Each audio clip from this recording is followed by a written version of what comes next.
It was just a flirty joke. A game. Everyone has a cheat pass, right? I didn't know it was a setup, or that my answer would destroy everything. Jake had gotten home from work earlier than usual that Friday, surprising me with a bottle of wine and takeout from my favorite Thai restaurant.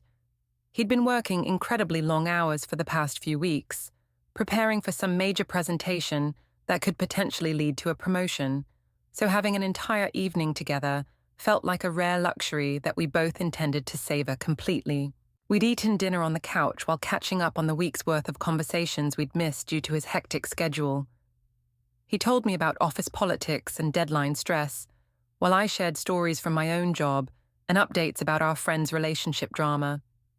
It felt so good to reconnect after days of ships passing in the night, rushed morning goodbyes, and falling asleep before the other person got home. After dinner, we'd migrated to the bedroom with the wine and my laptop, settling into that comfortable position where we could both see the screen while lying close together. We'd started scrolling through TikTok, sharing funny videos, and making commentary about the absurd trends that seemed to emerge and disappear every few days. The algorithm had been serving us a perfect mix of content, cooking videos that made us plan elaborate weekend meals we'd probably never actually make, travel content that sparked conversations about future vacation destinations, and relationship humor that felt relevant to our own dynamic. We were both pleasantly tipsy from the wine, relaxed in a way that had become increasingly rare as our careers demanded more of our time and energy. Jake had always been someone who asked interesting questions during these kind of lazy evening conversations.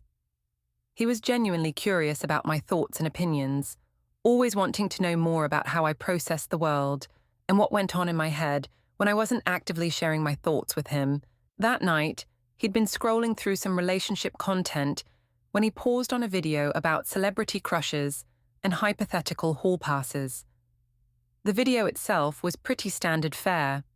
Couples discussing which celebrities they'd theoretically be allowed to sleep with if given the opportunity, all framed as harmless fantasy that had nothing to do with real-world relationship satisfaction.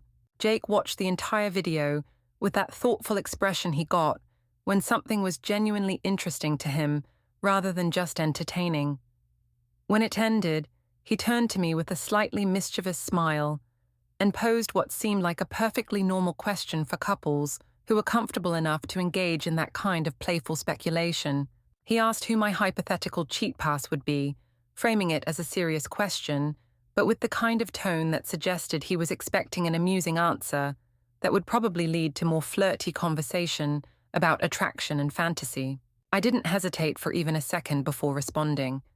Without thinking about it at all, I told him it would definitely be his boss, adding that the man was a total silver fox in a way that made him incredibly attractive, despite being significantly older than either of us. The response felt natural and honest in the moment. Jake's boss really was objectively attractive, tall, well-dressed, successful, with that kind of distinguished graying at the temples look that made him stand out in any room. He had this confident, authoritative presence that was undeniably appealing, and I'd definitely noticed his attractiveness during the few times I'd met him at work events, or when he'd stopped by our apartment for business-related conversations. More than that, choosing someone from Jake's actual life rather than a distant celebrity felt more interesting and provocative, like I was being honest about real attraction rather than participating in safe fantasy that had no connection to our actual world. I even giggled after making the comment, adding something about how obviously hot the man was, expecting Jake to laugh and maybe make some joke about his boss's effect on women or share his own thoughts about workplace dynamics and attraction. Instead, Jake went completely still beside me. The shift in his energy was immediate and dramatic, like someone had flipped a switch that transformed him from relaxed and playful to tense and distant. His body language changed entirely. Instead of the loose, comfortable way he'd been lying next to me, he suddenly seemed rigid and alert, like he was processing information that required his full attention. When I looked at his face, trying to figure out what had caused such an abrupt change in mood, his expression was completely unreadable. Not angry exactly, but certainly not amused or entertained by my answer. He looked like someone who was working through a complex problem and didn't like the conclusions he was reaching. I tried to laugh off whatever tension had suddenly emerged, making another comment about his boss's obvious attractiveness and asking why Jake seemed so serious about what was clearly meant to be a light-hearted conversation. But Jake's response made it clear that something much more significant was happening than I'd realized. He told me that my answer was particularly interesting, given that his boss had recently asked him about our relationship and whether Jake felt like he could trust me completely. According to Jake, this conversation had happened the previous week during what was supposed to be a routine check-in about work projects and professional development. Apparently, his boss had made some comment about finding me too friendly during office interactions, suggesting that my behavior with him had been inappropriate or overly flirtatious in ways that made him uncomfortable.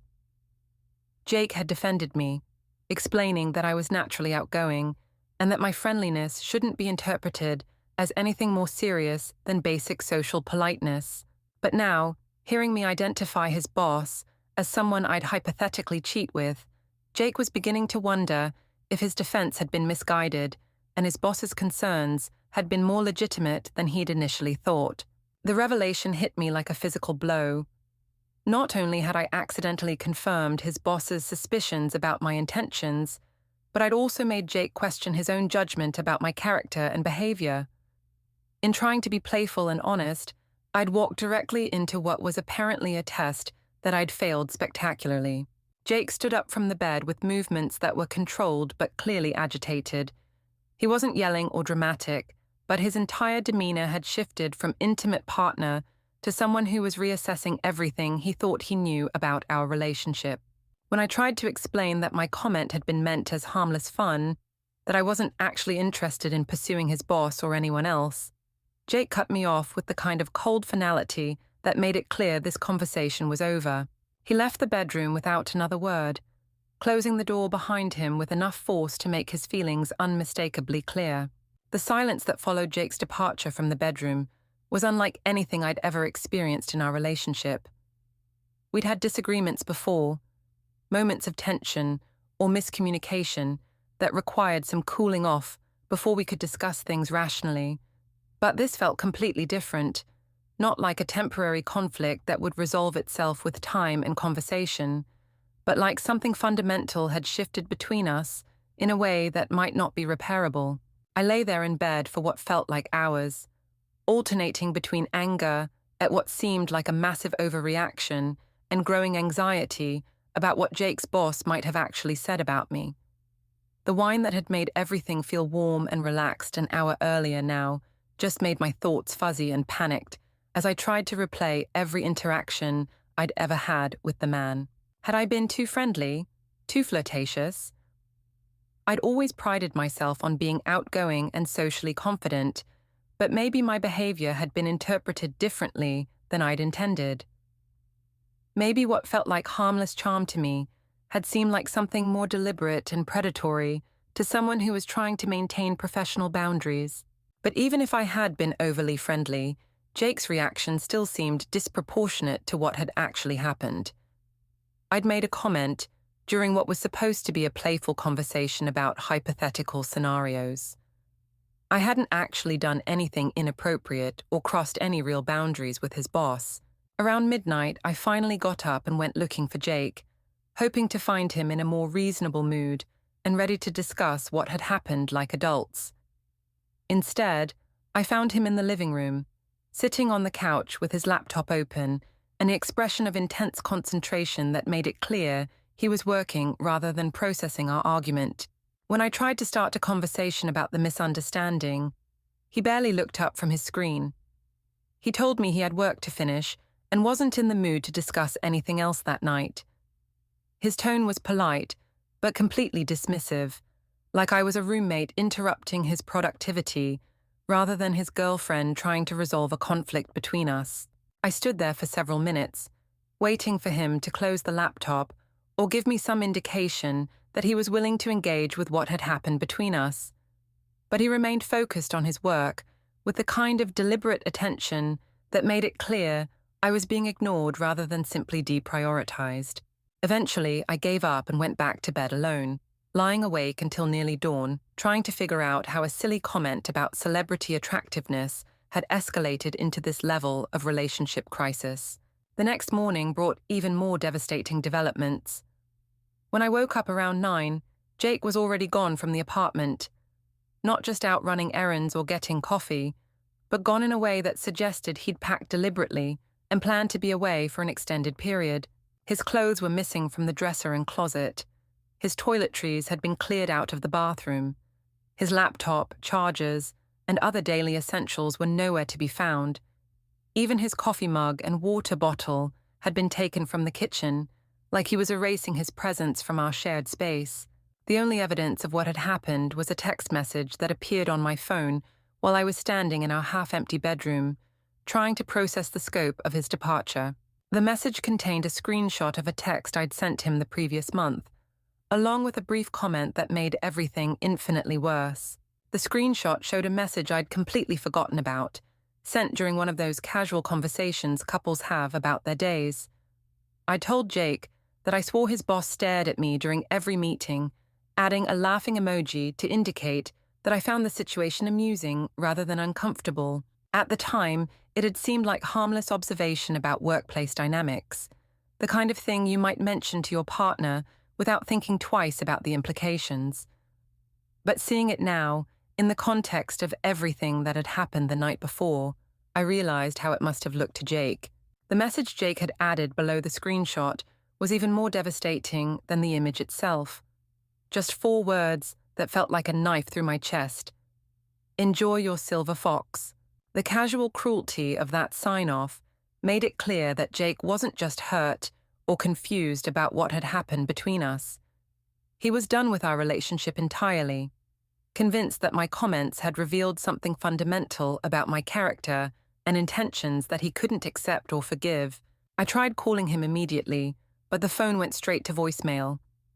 When I tried texting back, the messages showed as delivered but unread, suggesting that he was deliberately avoiding any communication that might give me an opportunity to explain or defend myself.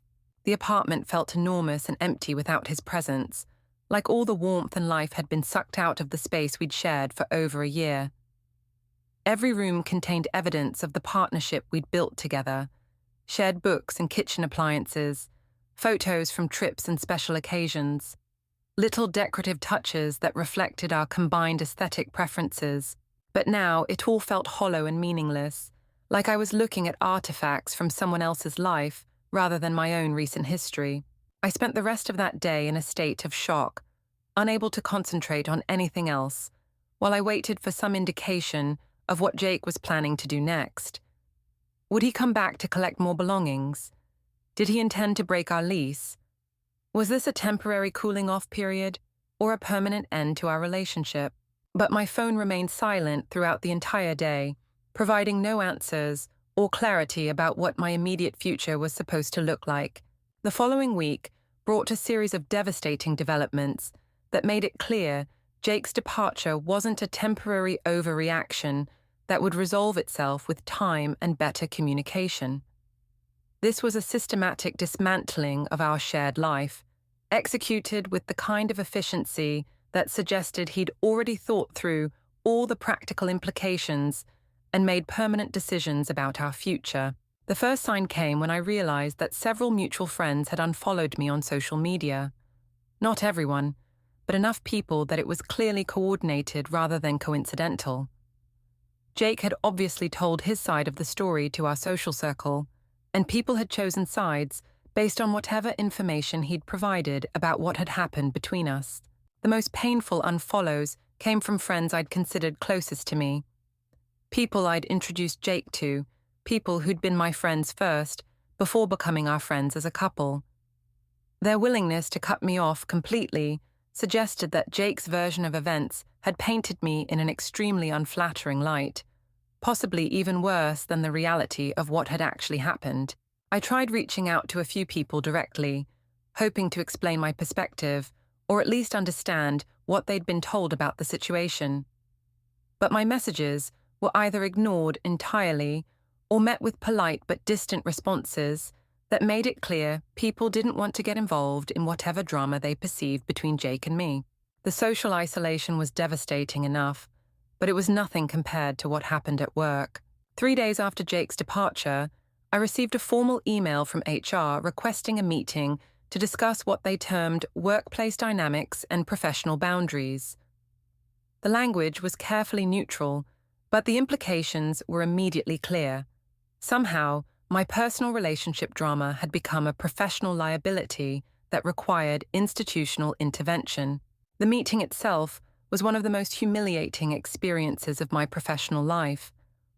I was questioned about my interactions with Jake's boss, asked to provide details about conversations and social events that I'd never thought twice about, forced to defend behavior that had always felt completely appropriate and professional.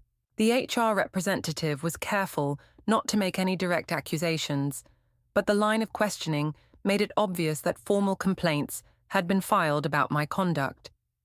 Someone had characterized my behavior as inappropriate, unprofessional, or potentially problematic enough to warrant official documentation and corrective action. The most devastating part was realizing that Jake's boss had apparently been keeping detailed records of our interactions, noting instances of what he perceived as overly familiar behavior or inappropriate comments. Things I'd said or done that felt like basic friendliness had been interpreted as evidence of romantic or sexual interest, documented and reported as violations of workplace conduct standards. By the end of the meeting, it was clear that my position within the company had become untenable. While no one used the word fired, I was informed that I would be transferred to a different team working on completely different projects, essentially starting over in a role that was technically a demotion, even if they couldn't call it that officially.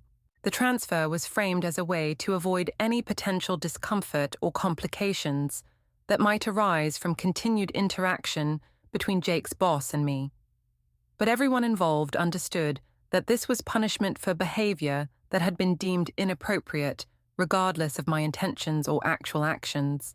I wanted to scream, to demand specific examples of what I'd done wrong, to force someone to explain exactly how basic social politeness had been transformed into evidence of predatory behavior. But I also knew that fighting the decision would only make things worse, potentially escalating the situation into something that could follow me to future employers. So I accepted the transfer with as much dignity as I could manage, knowing that my professional reputation had been permanently damaged by a conflict that had started as a silly conversation about celebrity crushes. The worst part was understanding that I had no recourse or appeal. Jake's boss was a senior executive with significant influence within the company, while I was a junior employee whose word would never carry the same weight as his. Even if I could prove that my behavior had been completely appropriate, the mere fact that complaints had been filed would remain part of my employment record indefinitely. I was being punished not for what I'd actually done, but for what someone else had chosen to believe about my intentions. And there was absolutely nothing I could do to change that narrative or restore my standing within the organization. The weeks following my workplace humiliation brought an entirely new level of isolation and regret as I gradually understood the full scope of what my thoughtless comment had cost me. It wasn't just the end of my relationship with Jake or the damage to my professional reputation. It was the complete destruction of the social and professional network I'd spent years building. Every mutual friend who'd chosen Jake's side represented not just a personal loss, but also the severing of connections that had enriched my life in countless ways.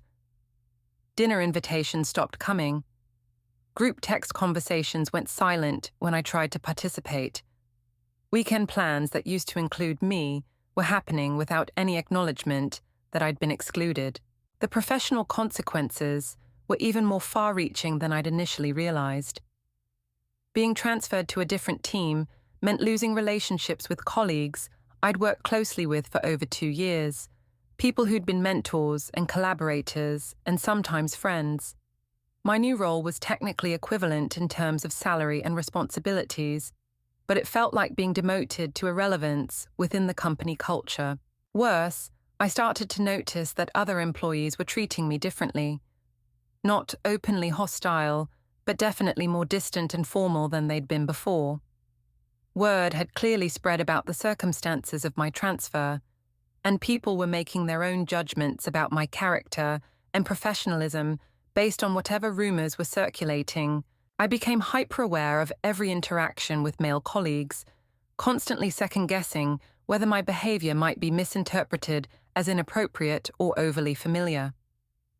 The natural confidence and friendliness that had always been part of my professional persona felt dangerous now, like qualities that could be weaponized against me if anyone chose to view them suspiciously. How do you explain that a joke wasn't meant seriously without admitting that you'd been thoughtless about your partner's feelings? How do you apologize for comments that were misinterpreted without suggesting that the other person was wrong to feel hurt? How do you ask for forgiveness when you're not entirely sure what you're supposed to be forgiven for? I found myself spending hours scrolling through old photos and text message conversations, trying to pinpoint the exact moment when things had started going wrong, or identify warning signs I'd missed about the fragility of what we'd built together. The exercise was both addictive and torturous, like picking at a wound that wouldn't heal. Every happy memory felt like an accusation, evidence of how good things had been before I destroyed them with my thoughtless behavior and poor judgment. I had someone who loved me completely and showed me that love through consistent actions and choices that prioritized our relationship over everything else. And I responded to that devotion by treating our connection as something I could risk for the sake of appearing clever and confident to other people. That's the kind of realization that changes how you see yourself permanently, and not in ways that make forgiveness or redemption feel possible. The silence in my apartment isn't just the absence of Jake's voice, it's the sound of consequences that will echo through the rest of my life.